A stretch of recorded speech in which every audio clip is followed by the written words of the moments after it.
Hi പ്രിയപ്പെട്ടവരെ, നമ്മൾ കുറേ ദിവസങ്ങളായി കേരളത്തിൽ ഒരു വിവാദത്തിൻ്റെ പിന്നാലെയാണ്. ഹേമ കമ്മിറ്റി റിപ്പോർട്ടും അതിനെ തുടർന്നുണ്ടായ വിവാദങ്ങളും മലയാള സിനിമയിലെ സൂപ്പർ സ്റ്റാറുകളടക്കം അല്ലെങ്കിൽ പ്രധാനപ്പെട്ട ആളുകളടക്കം പവർ ഗ്രൂപ്പ് അടക്കമുള്ള വിവാദങ്ങളിലാണ് ചാനലുകാരുടെയും അല്ലെങ്കിൽ പൊതുസമൂഹത്തിൻ്റെയും ശ്രദ്ധ എന്നുള്ളത്.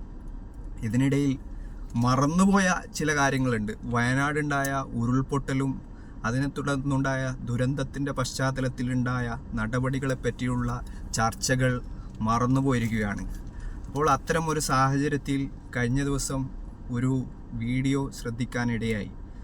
24 ന്യൂസിൽ വന്ന ഒരു വാർത്ത സംബന്ധിച്ചാണ് ഇന്നത്തെ വീഡിയോയിൽ പറയാനുള്ളത്.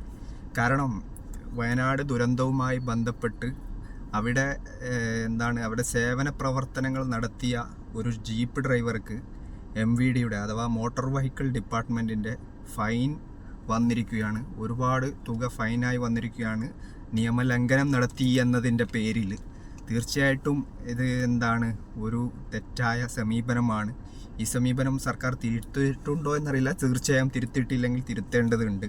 അപ്പോൾ അത് ഇത്തരം സേവന പ്രവർത്തനങ്ങൾ അല്ലെങ്കിൽ ഇതിനു വേണ്ടി മുന്നിട്ടിറങ്ങിയ ആളുകളുടെ വണ്ടികൾക്ക് നിയമലംഘനം നടത്തി എന്നതിൻ്റെ പേരിൽ നിയമത്തിൻ്റെ പഴുതിലൂടെ ഫൈൻ അടപ്പിക്കുക എന്നുള്ളത് ഒരു തെറ്റായ കാര്യമാണ്.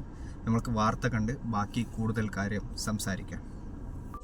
വയനാട് മുണ്ടക്കൈ ഉരുൾപൊട്ടൽ ദുരന്ത ബാധിതരെ സഹായിക്കാൻ ഓടിയ വാഹനങ്ങൾക്ക് AI ക്യാമറയുടെ 8ന്റെ പടി.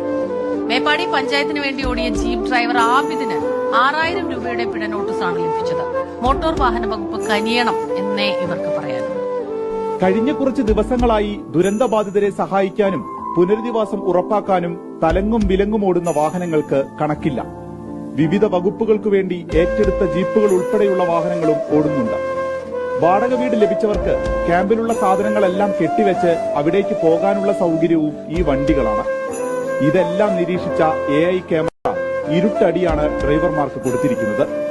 മേപ്പാടി പഞ്ചായത്തിനു വേണ്ടി 4 ജീപ്പുകളാണ് ഓടുന്നത്. ഡ്രൈവറായ ആബിദിന് 11 ദിവസങ്ങൾക്കിടെ നിയമലംഘനങ്ങൾ ചൂണ്ടിക്കാട്ടി 6000 രൂപയാണ് പിഴ വന്നിരിക്കുന്നത്.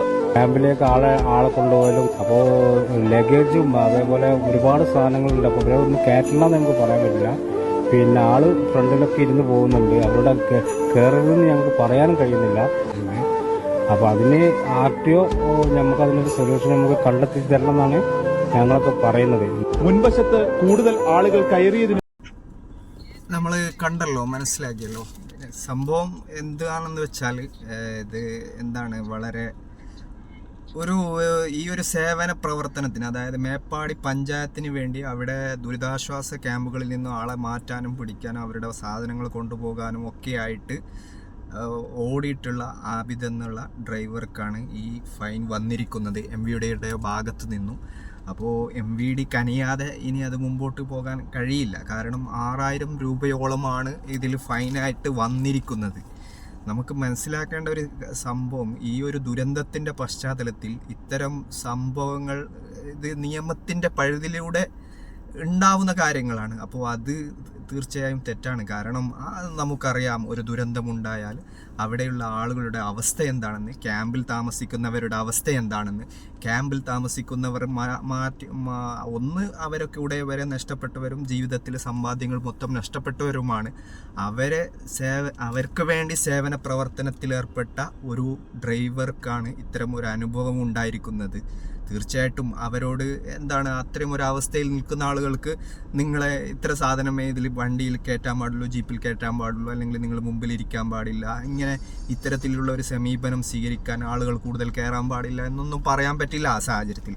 അത് അത്തരം സാഹചര്യത്തിലൂടെ കടന്നുപോയ ആളുകൾക്ക് മനസ്സിലാവുന്ന കാര്യമാണ്. അതുകൊണ്ട് തന്നെ ഇത് ഒരു പ്രതിഷേധാർഹമായ കാര്യമാണ്. പക്ഷേ തീർച്ചയായിട്ടും ഇത് തിരുത്തുമെന്നാണ് പ്രതീക്ഷിക്കുന്നത്. അപ്പോൾ ആ രീതിയിലാണ് കാര്യങ്ങൾ. ഈ ഒരു സംഭവം കഴിഞ്ഞപ്പോൾ ഈ രീതിയിലുള്ളൊരു പ്രതികരണം ചെയ്യണമെന്ന് തോന്നി, അതുകൊണ്ട് മാത്രമാണ്. തീർച്ചയായിട്ടും ഇത്തരം സന്നദ്ധ സേവന പ്രവർത്തനങ്ങളിൽ ഏർപ്പെടുകയോ അല്ലെങ്കിൽ ഇത്തരം ഒരു ദുരന്തമുണ്ടായാൽ അത്തരം സംഭവങ്ങളിൽ കൃത്യമായിട്ട് ഇടപെടുകയോ ചെയ്യുന്ന ആളുകളെ സർക്കാർ പ്രത്യേകം പരിഗണിക്കേണ്ടതുണ്ട്. അവർക്ക് അർഹമായ പരിഗണന സർക്കാരിൻ്റെ ഭാഗത്തു നിന്നും ഉണ്ടാവേണ്ടതുണ്ട്. സർക്കാർ സംവിധാനത്തോടൊപ്പം തന്നെ എല്ലാ രീതിയിലും സഹകരിച്ച് കേരള ജനത ഒന്നാകെ സഹകരിച്ചിട്ടാണ് ഇത്തരം ദുരന്തങ്ങളെ പല സമയത്തും നമ്മൾ അതിജീവിച്ചിട്ടുള്ളത്. തീർച്ചയായിട്ടും ഇതിൽ ഇതിലൊരു തിരുത്തൽ ഉണ്ടാവുമെന്ന് തന്നെയാണ് പ്രതീക്ഷിക്കുന്നത്. അത്തരം തിരുത്തലുകൾ ഇല്ലെങ്കിൽ സ്വാഭാവികമായും ജനങ്ങൾ ഇതിനെതിരെ പ്രതിഷേധിക്കേണ്ട സംഭവം കൂടി ഉണ്ട്.